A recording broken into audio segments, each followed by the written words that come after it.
Good evening and welcome to my channel. Tonight we'll be reading The Spectacles by Edgar Allan Poe. Many years ago, it was the fashion to ridicule the idea of love at first sight. But those who think not less than those who feel deeply have always advocated its existence. Modern discoveries, indeed, in what may be termed ethical magnetism or magnetoethics, render it probable that the most natural and consequently the truest and most intense of the human affections are those which arise in the heart as if by electric sympathy. In a word, that the brightest and most enduring of the psychical fetters are those which are riveted by a glance. The confession I am about to make will add another to the already almost innumerable instances of the truth of the position. My story requires that I should be somewhat minute. I am still a very young man, not yet 22 years of age. My name at present is a very usual and rather plebeian one, Simpson. I say at present, for it is only lately that I have been so called, having legislatively adopted this surname within the last year, in order to receive a large inheritance left me by a distant male relative, Adolphus Simpson, Esquire. The bequest was conditioned upon my taking the name of the testator, the family, not the Christian name. My Christian name is Napoleon Bonaparte, or more properly, these are my first and middle appellations. I assumed the name Simpson with some reluctance, as in my true patronym Froissart I felt a very pardonable pride, believing that I could trace a descent from the immortal author of the Chronicles. While on the subject of names, by the by, I may mention a singular coincidence of sound attending the names of some of my immediate predecessors. My father was a Monsieur Froissart of Paris.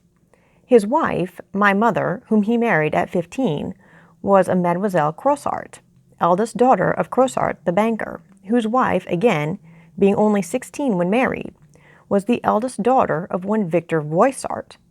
Monsieur Voissart, very singularly, had married a lady of similar name, a Mademoiselle Moissart. She, too, was quite a child when married, and her mother also, Madame Moissart, was only 14 when led to the altar. These early marriages are usual in France. Here, however, are Moissart, Voissart, Croissart, and Froissart, all in the direct line of descent. My own name, though, as I say, became Simpson by act of legislature, and was so much repugnance on my part that at one period I actually hesitated about accepting the legacy with the useless and annoying proviso attached. As to personal endowments, I am by no means deficient. On the contrary, I believe that I am well made, and possess what 9/10 of the world would call a handsome face. In height, I am 5 feet 11. My hair is black and curling. My nose is sufficiently good. My eyes are large and gray, and although in fact they are weak to a very inconvenient degree, still no defect in this regard would be suspected from their appearance. The weakness itself, however, has always much annoyed me, and I have resorted to every remedy, short of wearing glasses. Being youthful and good-looking, I naturally dislike these, and have resolutely refused to employ them. I know nothing indeed which so disfigures the countenance of a young person, or so impresses every feature with an air of demureness, if not altogether of sanctimoniousness and of age. An eyeglass, on the other hand, has a savor of downright foppery and affectation. I have hitherto managed as well as I could without either. But something too much of these merely personal details, which, after all, are of little importance.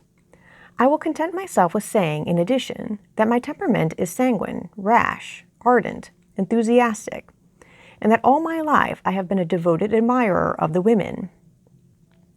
One night last winter I entered a box at the P Theatre, in company with a friend, Mr. Talbot. It was an opera night, and the bills presented a very rare attraction, so that the house was excessively crowded.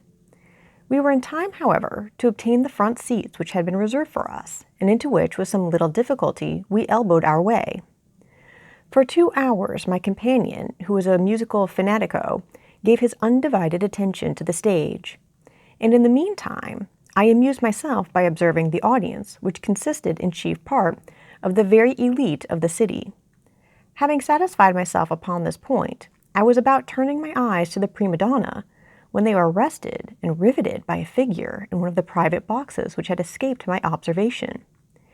If I live 1,000 years, I can never forget the intense emotion with which I regarded this figure. It was that of a female, the most exquisite I had ever beheld.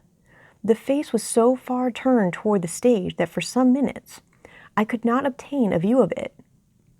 But the form was divine. No other word can sufficiently express its magnificent proportion, and even the term divine seems ridiculously feeble as I write it.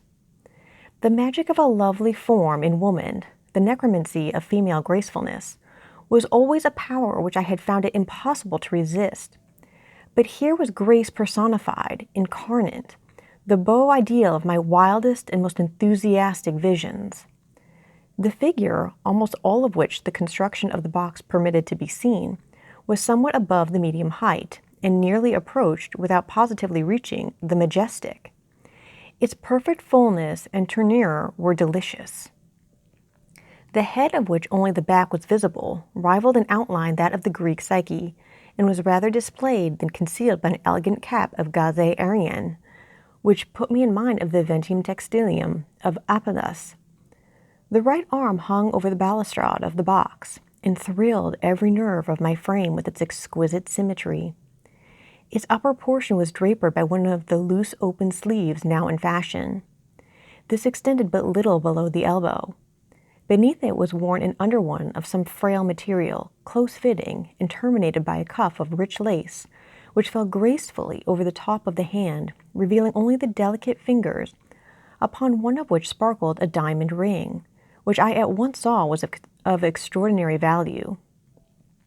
The admirable roundness of the wrist was well set off by a bracelet which encircled it, and which also was ornamented and clasped by a magnificent aigrette of jewels, telling in words that could not be mistaken at once of the wealth and fastidious taste of the wearer. I gazed at this queenly apparition for at least half an hour, as if I had been suddenly converted to stone, and during this period I felt the full force and truth of all that has been said or sung concerning love at first sight. My feelings were totally different from any which I had hitherto experienced, in the presence of even the most celebrated specimens of female loveliness. An unaccountable and what I am compelled to consider a magnetic sympathy of soul for soul seemed to rivet not only my vision, but my whole powers of thought and feeling upon the admirable object before me. I saw, I felt, I knew that I was deeply, madly, irrevocably in love, and this even before seeing the face of the person beloved.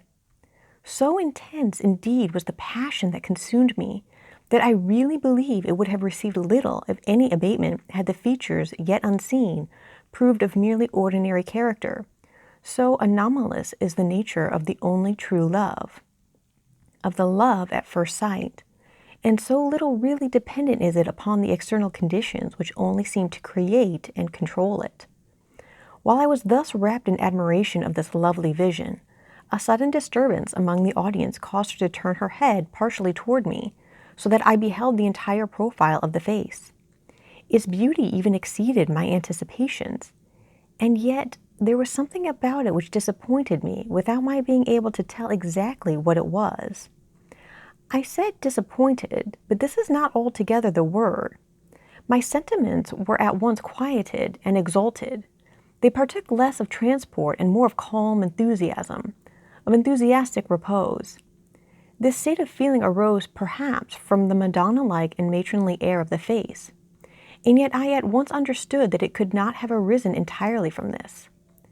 There was something else, some mystery which I could not develop, some expression about the countenance which slightly disturbed me while it greatly heightened my interest.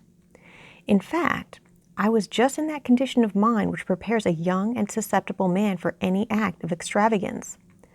Had the lady been alone, I should undoubtedly have entered her box and accosted her at all hazards.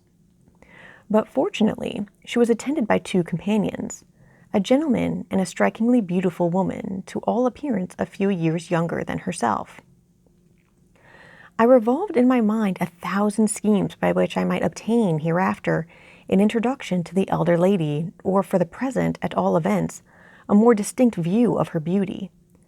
I would have removed my position to one near her own, but the crowded state of the theater rendered this impossible, and the stern decrees of fashion had of late imperatively prohibited the use of the opera glass in a case such as this, even had I been so fortunate as to have one with me. But I had not, and was thus in despair. At length I bethought me of applying to my companion. "Talbot," I said, "you have an opera glass. Let me have it." "An opera glass? No. What do you suppose I would be doing with an opera glass?" Here he turned impatiently toward the stage. "But Talbot," I continued, pulling him by the shoulder, "listen to me, will you?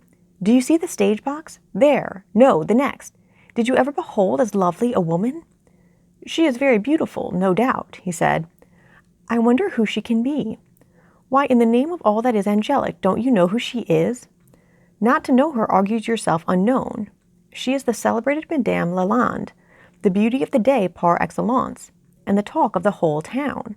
Immensely wealthy, too, a widow and a great match, has just arrived from Paris." "Do you know her?" "Yes, I have the honor." "Will you introduce me?" "Assuredly, with the greatest pleasure. When shall it be?" "Tomorrow, at 1. I will call upon you at B's." "Very good, and now do hold your tongue if you can." In this latter respect I was forced to take Talbot's advice, for he remained obstinately deaf to every further question or suggestion, and occupied himself exclusively for the rest of the evening with what was transacting upon the stage. In the meantime, I kept my eyes riveted on Madame Lalande, and at length had the good fortune to obtain a full front view of her face. It was exquisitely lovely. This, of course, my heart had told me before, even had not Talbot fully satisfied me upon the point. But still, the unintelligible something disturbed me. I finally concluded that my senses were impressed by a certain air of gravity, sadness, or still more properly, of weariness, which took something from the youth and freshness of the countenance, only to endow it with a seraphic tenderness and majesty, and thus, of course, to my enthusiastic and romantic temperament with an interest tenfold. While I thus feasted my eyes, I perceived at last, to my great trepidation, by an almost imperceptible start on the part of the lady, that she had become suddenly aware of the intensity of my gaze. Still, I was absolutely fascinated, and could not withdraw it, even for an instant.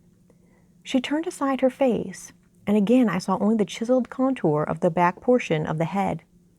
After some minutes, as if urged by curiosity to see if I was still looking, she gradually brought her face again around and again encountered my burning gaze.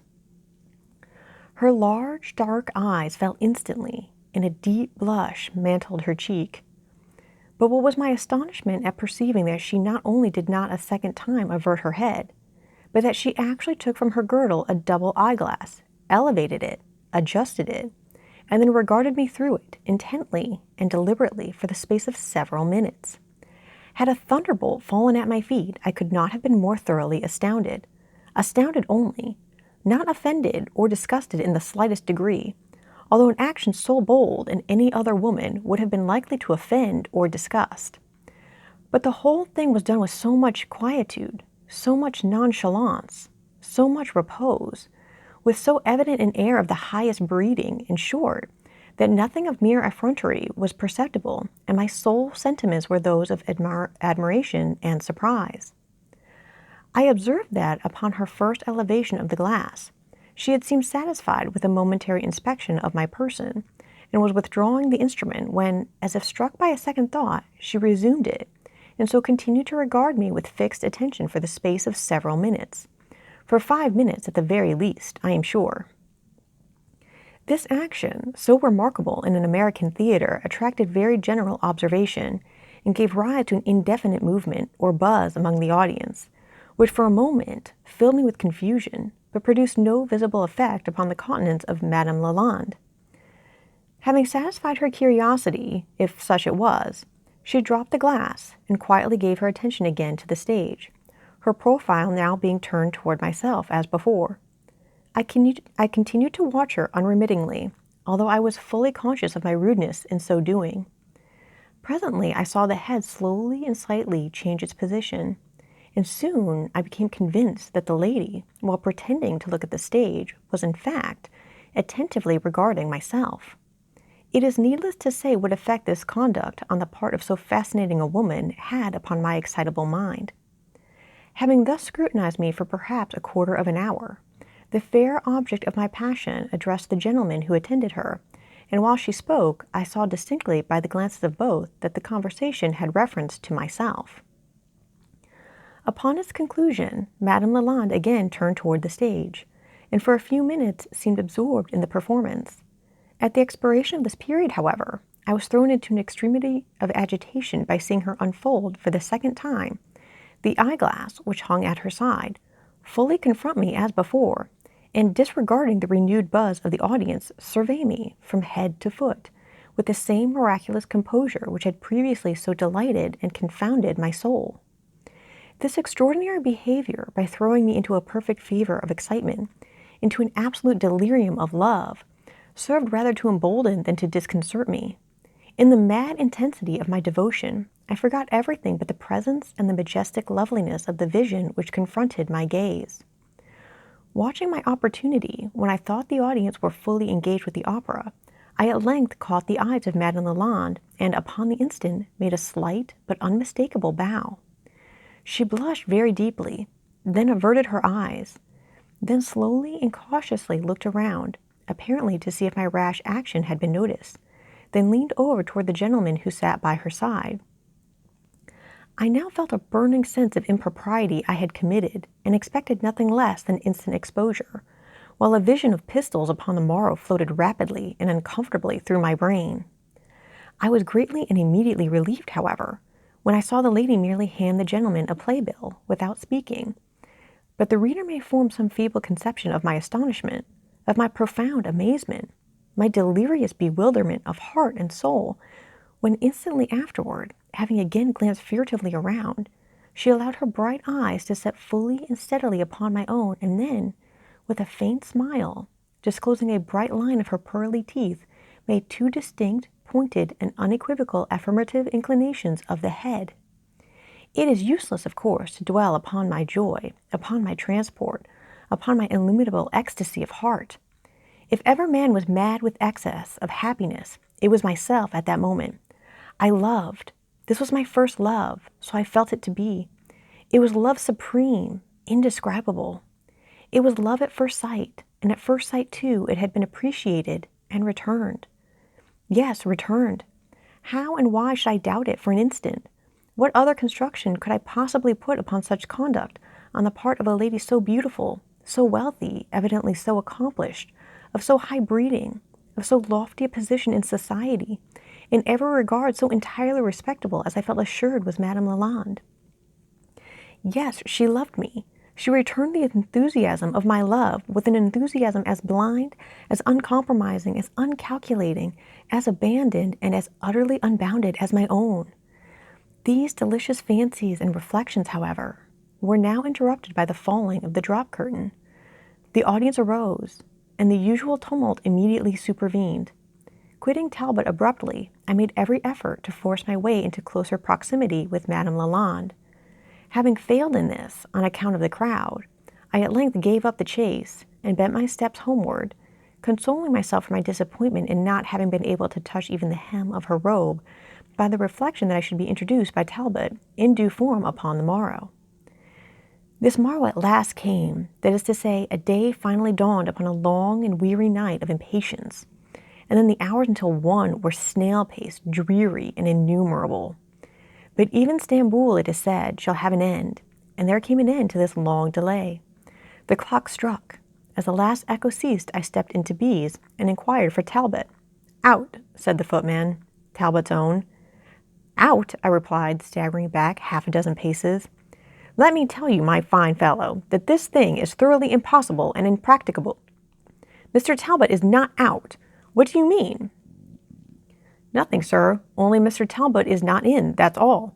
He rode over to S immediately after breakfast and left word that he would not be in town again for a week." I stood petrified with horror and rage. I endeavored to reply, but my tongue refused its office. At length I turned on my heel, livid with wrath, and inwardly consigning the whole tribe of the Talbots to the innermost regions of Erebus. It was evident that my considerate friend, Il Fanatico, had quite forgotten his appointment with myself, had forgotten it as soon as it was made. At no time was he a very scrupulous man of his word. There was no help for it. So, smothering my vexation as well as I could, I strolled moodily up the street, propounding futile inquiries about Madame Lalande to every male acquaintance I met.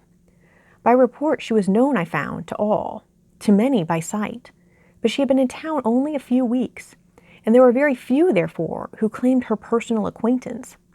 These few, being still comparatively strangers, could not, or would not, take the liberty of introducing me through the formality of a morning call. While I stood thus in despair, conversing with a trio of friends upon the all-absorbing subject of my heart, it so happened that the subject itself passed by. "As I live, there she is!" cried one. "Surprisingly beautiful!" exclaimed a second. "An angel upon earth!" ejaculated a third. I looked, and in an open carriage which approached us, passing slowly down the street, sat the enchanting vision of the opera, accompanied by the younger lady who had occupied a portion of her box. "Her companion also wears remarkably well," said the one of my trio who had spoken first. "Astonishingly," said the second. "Still quite a brilliant air, but art will do wonders.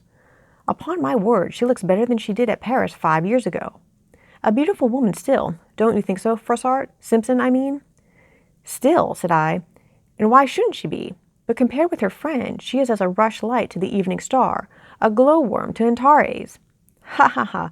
Why, Simpson, you have an astonishing tact at making discoveries, original ones, I mean." And here we separated, while one of the trio began humming a gay vaudeville, of which I caught only the lines, "Ninan, Ninan, Ninan Abbas, Abbas Ninan de l'Enclos." During this little scene, however, one thing had served greatly to console me, although it fed the passion by which I was consumed. As the carriage of Madame Lalande rolled by our group, I had observed that she recognized me, and more than this, she had blessed me by the most seraphic of all imaginable smiles, with no equivocal mark of the recognition. As for an introduction, I was obliged to abandon all hope of it until such time as Talbot should think proper to return from the country. In the meantime, I perseveringly frequented every reputable place of public amusement, and at length, at the theatre where I first saw her, I had the supreme bliss of meeting her and of exchanging glances with her once again. This did not occur, however, until the lapse of a fortnight. Every day in the interim, I had inquired for Talbot at his hotel, and every day had been thrown into a spasm of wrath by the everlasting "not come home yet" of his footman. Upon the evening in question, therefore, I was in a condition little short of madness. Madame Lalande, I had been told, was a Parisian, had lately arrived from Paris. Might she not suddenly return? Return before Talbot came back? And might she not be thus lost to me forever? The thought was too terrible to bear. Since my future happiness was at issue, I resolved to act with a manly decision. In a word, upon the breaking up of the play, I traced the lady to her residence, noted the address, and the next morning sent her a full and elaborate letter in which I poured out my whole heart. I spoke boldly, freely. In a word, I spoke with passion. I concealed nothing, nothing even of my weakness. I alluded to the romantic circumstances of our first meeting, even to the glances which had passed between us. I went so far as to say that I felt assured of her love, while I offered this assurance and my own intensity of devotion as two excuses for my otherwise unpardonable conduct. As a third, I spoke of my fear that she might quit the city before I could have the opportunity of a formal introduction. I concluded the most wildly enthusiastic epistle ever penned, with a frank declaration of my worldly circumstances, of my affluence, and with an offer of my heart and of my hand. In an agony of expectation, I awaited the reply. After what seemed the lapse of a century, it came. Yes, actually came. Romantic as all this may appear, I really received a letter from Madame Lalande, the beautiful, the wealthy, the idolized Madame Lalande. Her eyes, her magnificent eyes, had not belied her noble heart. Like a true French woman as she was, she had obeyed the frank dictates of her reason, the generous impulses of her nature, despising the conventional pruderies of the world. She had not scorned my proposals. She had not sheltered herself in silence. She had not returned my letter unopened. She had even sent me, in reply, one penned by her own exquisite fingers. It ran thus: Monsieur Simpson will pardon me for not compose the beautiful tongue of his contrée so well as might. It is only too late that I am arrived, and not yet have the opportunity for d'étudier. With this apology for the manière, I will now say that, alas, Monsieur Simpson have guessed but too true. Need I say de more? Alas, am I not ready speak de too mouche? Eugenie Lalande. This noble-spirited note I kissed 1,000,000 times, and committed, no doubt on its account, 1,000 other extravagances that have now escaped my memory. Still, Tablet would not return. Alas, could he have formed even the vaguest idea of the suffering his absence had occasioned his friend? Would not his sympathizing nature have flown immediately to my relief? Still, however, he came not. I wrote. He replied. He was detained by urgent business, but would shortly return. He begged me not to be impatient, to moderate my transports, to read soothing books, to drink nothing stronger than hock, and to bring the consolations of philosophy to my aid. The fool! If he could not come himself, why in the name of everything rational could he not have enclosed me a letter of presentation? I wrote him again, entreating him to forward one forthwith. My letter was returned by that footman, with the following endorsement in pencil. The scoundrel had joined his master in the country. Left as yesterday for parts unknown. Did not say where or when be back, so thought best to return letter, knowing your handwriting, and as how you is always, more or less, in a hurry. Yours sincerely, Stubbs. After this, it is needless to say that I devoted to an infernal deities, both master and valet, but there is little use in anger, and no consolation at all in complaint. But I had yet a resource left, in my constitutional audacity. Hitherto it had served me well, and I now resolved to make it avail me to the end. Besides, after the correspondence which had passed between us, what act of mere informality could I commit within bounds that ought to be regarded as indecorous by Madame Lalande? Since the affair of the letter, I had been in the habit of watching her house, and thus discovered that about twilight it was her custom to promenade, attended only by a servant in livery, in a public square overlooked by her windows. Here, amid the luxuriant and shadowing groves, in the gray gloom of a sweet midsummer evening, I observed my opportunity and accosted her. The better to deceive the servant in attendance, I did this with the assured air of an old and familiar acquaintance.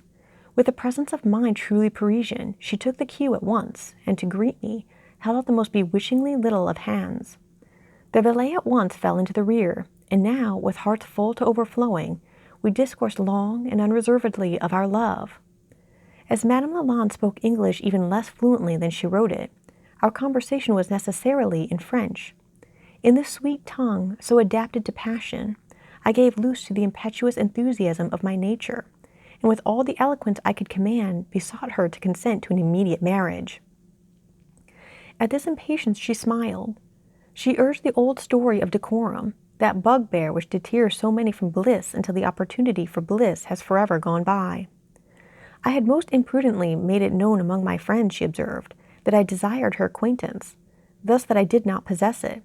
Thus again, there was no possibility of concealing the date of our first knowledge of each other. And then she adverted with a blush to the extreme recency of this date. To wed immediately would be improper, would be indecorous, would be outré. All this she said with a charming air of naivete, which enraptured while it grieved and convinced me. She went even so far as to accuse me, laughingly, of rashness, of imprudence. She bade me remember that I really even knew not who she was. What were her prospects, her connections, her standing in society? She begged me, but with a sigh, to reconsider my proposal, and term my love as infatuation, a will-o'-the-wisp, a fancy or fantasy of the moment, a baseless and unstable creation rather of the imagination than of the heart. These things she uttered as the shadows of the sweet twilight gathered darkly and more darkly around us. And then, with a gentle pressure of her fairy-like hand, overthrew in a single sweet instant all the argumentative fabric she had reared. I replied as best I could, as only a true lover can. I spoke at length and perseveringly of my devotion, of my passion, of her exceeding beauty, and of my own enthusiastic admiration. In conclusion, I dwelt with a convincing energy upon the perils that encompass the course of love, that course of true love that never did run smooth, and thus deduced the manifest danger of rendering that course unnecessarily long. This latter argument seemed finally to soften the rigor of her determination. She relented, but there was yet an obstacle, she said, which she felt assured I had not properly considered. This was a delicate point, for a woman to urge, especially so, in mentioning it. She saw that she must make a sacrifice of her feelings. Still, for me, every sacrifice should be made. She alluded to the topic of age. Was I fully aware of the discrepancy between us? That the age of the husband should surpass by a few years, even by 15 or 20, the age of the wife, was regarded by the world as admissible, and indeed as even proper. But she had always entertained the belief that the years of the wife should never exceed in number those of the husband. A discrepancy of this unnatural kind gave rise, too frequently, alas, to a life of unhappiness. Now she was aware that my own age did not exceed 22, and I, on the contrary, perhaps, was not aware that the years of my Eugene extended very considerably beyond that sum. About all this there was a nobility of soul, a dignity of candor, which delighted, which enchanted me, which eternally riveted my chains. I could scarcely restrain the excessive transport which possessed me. "My sweetest Eugenie," I cried, "what is all this about which you are discoursing? Your years surpass in some measure my own. But what then? The customs of the world are so many conventional follies. To those who love as ourselves, in what respect differs a year from an hour? I am 22, you say. Granted, indeed. You may as well call me at once 23.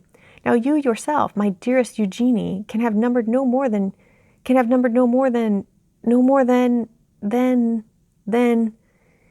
Here I paused for an instant, in the expectation that Madame Lalande would interrupt me by supplying her true age.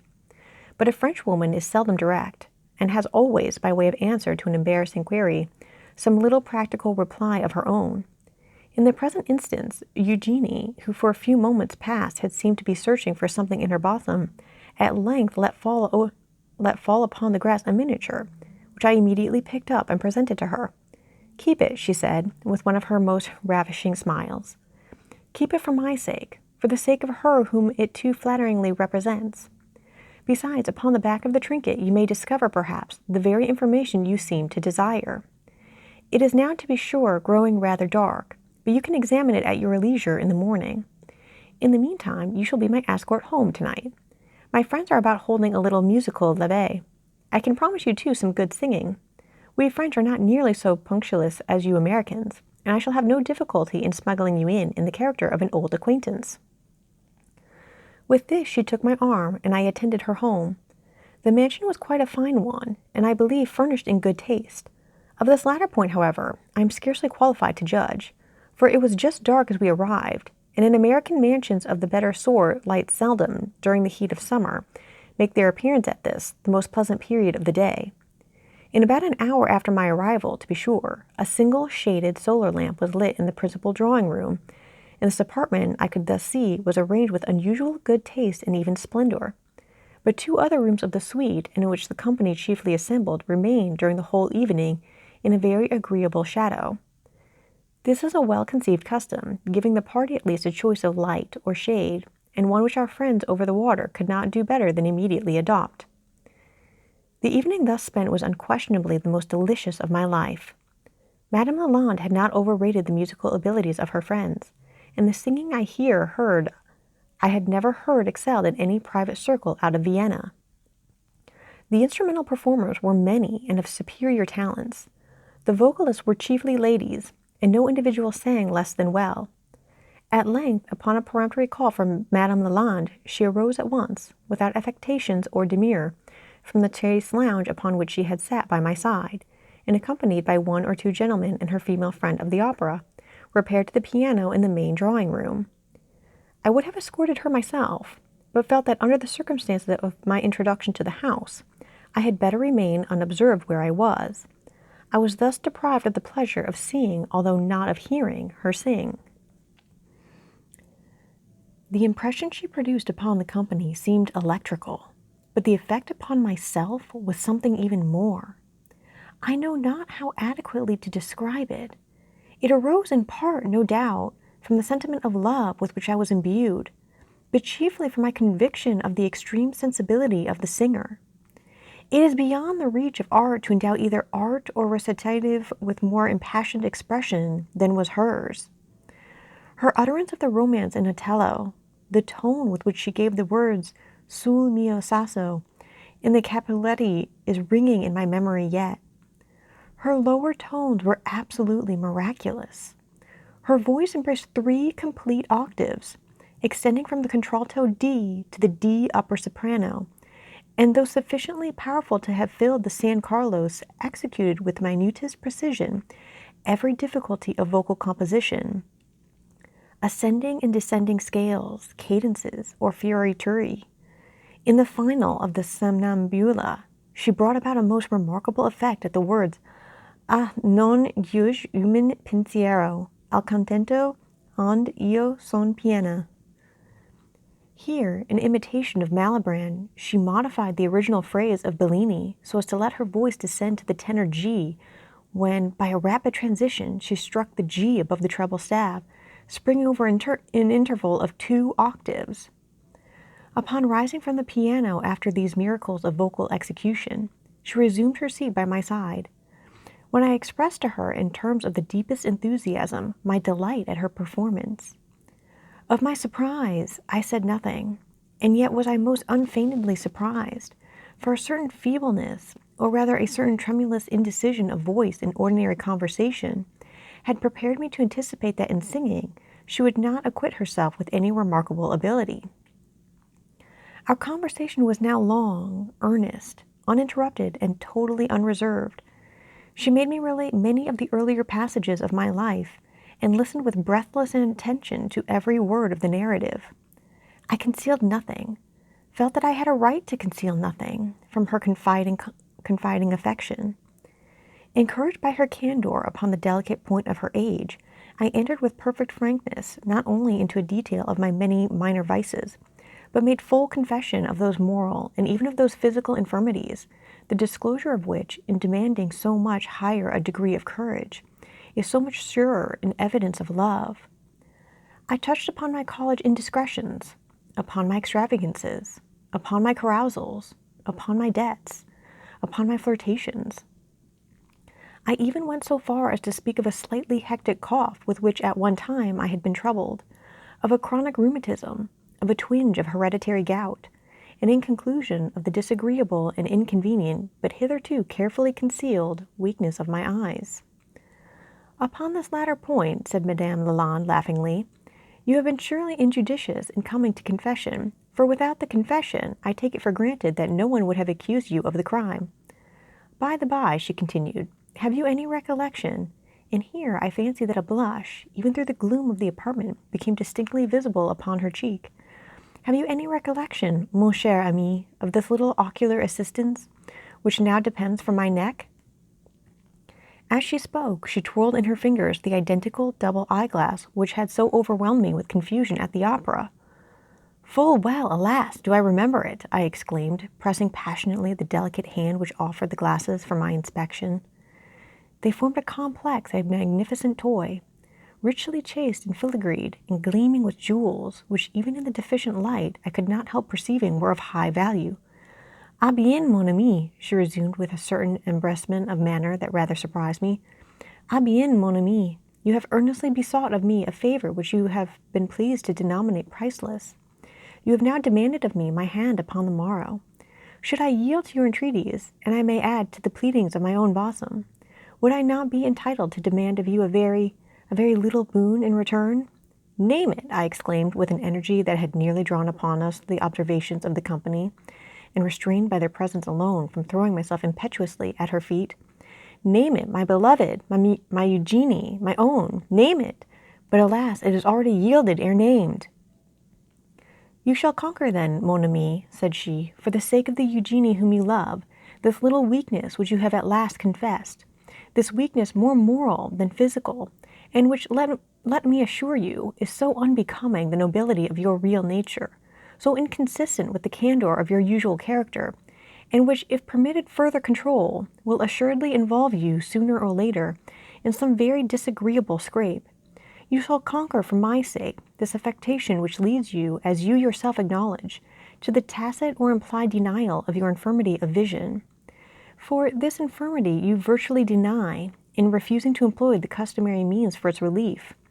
You will understand me to say, then, that I wish you to wear spectacles. Ah, hush! You have already consented to wear them for my sake.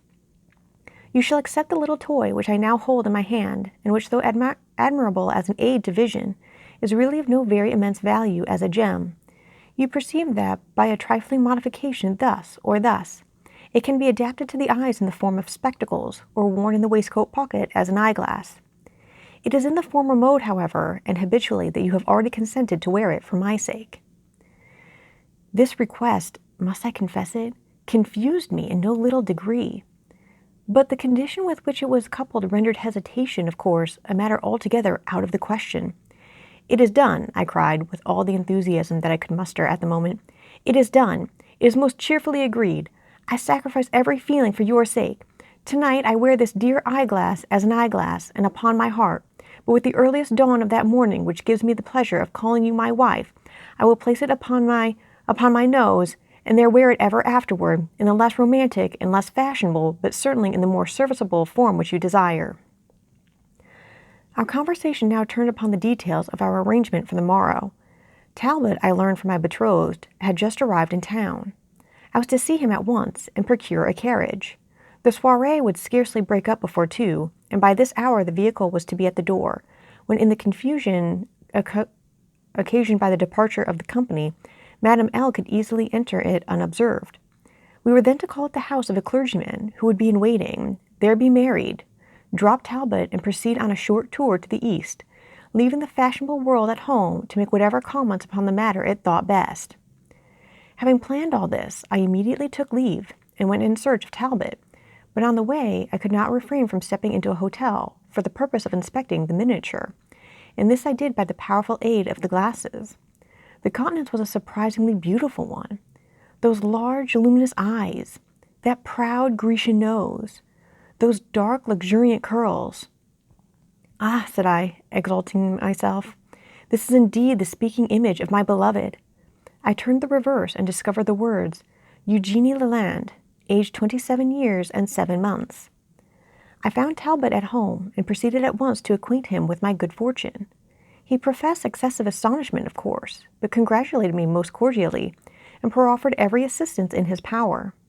In a word, we carried out our arrangement to the letter, and at 2 in the morning, just 10 minutes after the ceremony, I found myself in a close carriage with Madame Lalande, with Mrs. Simpson, I should say, and driving at a great rate out of town, in a direction northeast by north, half north. It had been determined for us by Talbot that as we were to be up all night, we should make our first stop at C, a village about 20 miles from the city, and there get an early breakfast and some repose before proceeding upon our route. At 4 precisely, therefore, the carriage drew up at the door of the principal inn. I handed my adored wife out, and ordered breakfast forthwith. In the meantime we were shown into a small parlor, and sat down. It was now nearly, if not altogether, daylight, and as I gazed, enraptured, at the angel by my side, the singular idea came all at once into my head, that this was really the very first moment since my acquaintance with the celebrated loveliness of Madame Lalande that I had enjoyed a near inspection of that loveliness by daylight at all. "And now, mon ami," said she, taking my hand, and so interrupting this train of reflection, "and now, mon cher ami, since we are indissolubly one, since I have yielded to your passionate entreaties and performed my portion of our agreement, I presume you have not forgotten that you also have a little favor to bestow, a little promise which it is your intention to keep. Ah, let me see, let me remember. Yes, full easily do I call to mind the precise words of the dear promise you made to Eugenie last night. Listen, you spoke thus: 'It is done, it is most cheerfully agreed. I sacrifice every feeling for your sake. Tonight I wear this dear eyeglass as an eyeglass, and upon my heart, but with the earliest dawn of that morning which gives me the privilege of calling you wife, I will place it upon my nose, and there wear it ever afterward, in the less romantic and less fashionable, but certainly in the more serviceable form which you desire.'" These were the exact words, my beloved husband, were they not? "They were," I said. "You have an excellent memory, and assuredly, my beautiful Eugenie, there is no disposition on my part to evade the performance of the trivial promise they imply. See, behold, they are becoming rather, are they not? And here, having arranged the glasses in the ordinary form of spectacles, I applied them gingerly in their proper position, while Madame Simpson, adjusting her cap and folding her arms, sat bolt upright in her chair, in a somewhat stiff and prim, and indeed, in a somewhat undignified position. "Goodness gracious me!" I exclaimed, almost at the very instant that the rim of the spectacles had settled upon my nose. "My goodness gracious me! Why, what can be the matter with these glasses?" And taking them quickly off, I wiped them carefully with a silk handkerchief and adjusted them again. But if in the first instant there had occurred something which occasioned me surprise, in the second, the surprise became elevated into astonishment. And this astonishment was profound, was extreme. Indeed, I may say it was horrific. What in the name of everything hideous did this mean? Could I believe my eyes? Could I? That was the question.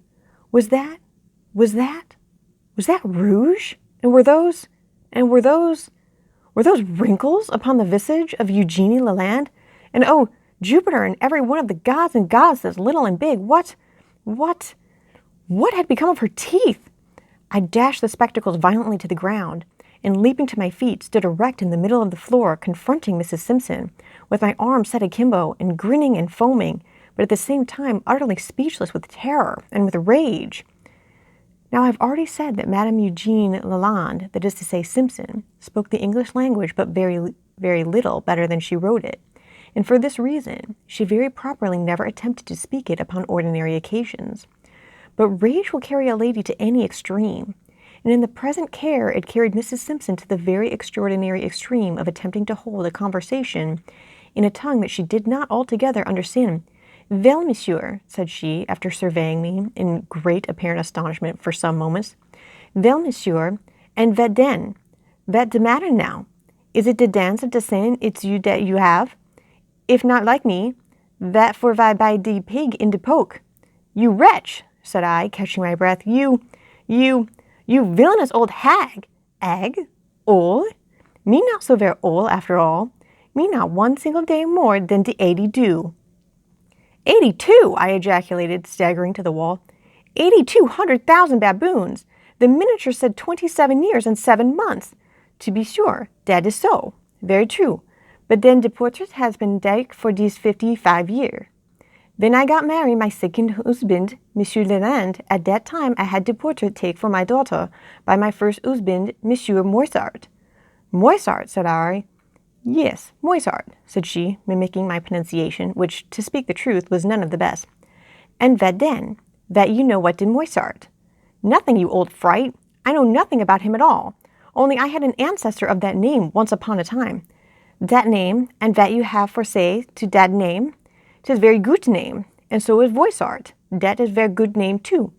My daughter, Mademoiselle Moissart, she married von Monsieur Voissart, and the name is both very respectable name." "Moissart," I exclaimed, "and Voissart. Why, what is it you mean?" "That I mean Moissart and Voissart, and for the matter of that, I mean Corsart and Voissart too, if I only think proper to mean it. My daughter's daughter, Mademoiselle Voissart, she married von Monsieur Corsart, and then again, my daughter's granddaughter, Mademoiselle Corsart, she married von Monsieur Forssart, and I suppose you say that that is not von very respectable name." "Voissart," said I, beginning to faint. "Why, surely you don't say Moissart and Voissart and Croissart and Froissart?" "Yes," she replied, leaning fully back in her chair and stretching out her lower limbs at great length. "Yes, Moissart and Voissart and Croissart and Forssart. But Monsieur Forssart, he was van ver big vat you called fool. He was von ver great big dunce like yourself. For he left la belle France, for come to this stupid Amerique. And when he get here, he went and have one very stupid son. So I hear, though I not yet have the pleasure to meet with him, neither me nor my companion, the Madame Stephanie Leland. He is named Napoleon Bonaparte Forssart, and I suppose you say that that too is not one very respectable name." Either the length or the nature of this speech had the effect of working up Mrs. Simpson into a very extraordinary passion indeed, and as she made an end of it, with great labor she jumped up from her chair like somebody bewitched, dropping upon the floor an entire universe of bustle as she jumped. Once upon her feet, she gnashed her gums, brandished her arms, rolled up her sleeves, shook her fist in my face, and concluded the performance by tearing the cap from her head, and with it an immense wig of the most valuable and beautiful black hair, the whole of which she dashed upon the ground with a yell, and there trampled and danced a fandango upon it, in an absolute ecstasy and agony of rage. Meantime, I sank aghast into the chair which she had vacated. Moissart and Voissart, I repeated thoughtfully, as she cut one of her pigeon wings, and Croissart and Forçart, as she completed another. Moissart and Voissart and Croissart and Napoleon Bonaparte Forçart. Why, you ineffable old serpent, that's me! That's me, do you hear? That's me! Here I screamed at the top of my voice, that's me! I am Napoleon Bonaparte Forçart, and if I haven't married my great-great-grandmother, I wish I may be everlastingly confounded. Madame Eugenie Lalande Quasi-Simpson, formerly Moissart, was, in sober fact, my great-great-grandmother. In her youth, she had been beautiful, and even at 82, retained the majestic height, the sculptural contour of head, the fine eyes, and the Grecian nose of her girlhood. By the aid of these, of pearl powder, of rouge, of false hair, false teeth, and false tournure, as well as of the most skilful modiste of Paris, she contrived to hold a respectable footing among the beauties in beau passé of the French metropolis. In this respect, indeed, she might have been regarded as little less than the equal of the celebrated Ninon de L'Enclos. She was immensely wealthy, and being left for the second time, a widow without children, she bethought herself of my existence in America, and for the purpose of making me her heir, paid a visit to the United States, in company with a distant and exceedingly lovely relative of her second husband's, a Madame Stephanie Lalande. At the opera, my great-great-grandmother's attention was arrested by my notice, and upon surveying me through her eyeglass, she was struck with a certain family resemblance to herself. Thus interested, and knowing that the heir she saw was actually in the city, she made inquiries of her party respecting me. The gentleman who attended her knew my person, and told her who I was. The information thus obtained induced her to renew her scrutiny, and the scrutiny was which so emboldened me that I behaved in the absurd manner already detailed. She returned my bow, however, under the impression that by some odd accident I had discovered her identity. When, deceived by my weakness of vision and the arts of the toilet in respect to the age and charms of the strange lady, I demanded so enthusiastically of Talbot who she was, he concluded that I meant the younger beauty as a matter of course, and so informed me with perfect truth that she was the celebrated widow Madame Lalande. In the street next morning, my great-great-grandmother encountered Talbot, an old Parisian acquaintance, and the conversation very naturally turned upon myself. My deficiencies of vision were then explained, for these were notorious, although I was entirely ignorant of their notoriety, and my good old relative discovered, much to her chagrin, that she had been deceived in supposing me aware of her identity, and that I had been merely making a fool of myself and making open love in a theater to an old woman unknown. By way of punishing me for this imprudence, she concocted with Talbot a plot. He purposefully kept out of my way to avoid giving me the introduction. My street inquiries about the lovely widow, Madame Lalande, were supposed to refer to the younger lady, of course, and thus the conversation with the three gentlemen whom I encountered shortly after leaving Talbot's hotel will be easily explained, as also their allusion to Ninon de L'Enclos. I had no opportunity of seeing Madame Lalande closely during daylight, and at her musical soirée, my silly weakness in refusing the aid of glasses effectually prevented me from making a discovery of her age. When Madame Lalande was called upon to sing, the younger lady was intended, and it was she who arose to obey the call. My great-great-grandmother, to further the deception, arising the same moment and accompanying her to the piano in the main drawing-room. Had I decided upon escorting her thither, it had been her design to suggest the propriety of my remaining where I was, but my own prudential views rendered this unnecessary.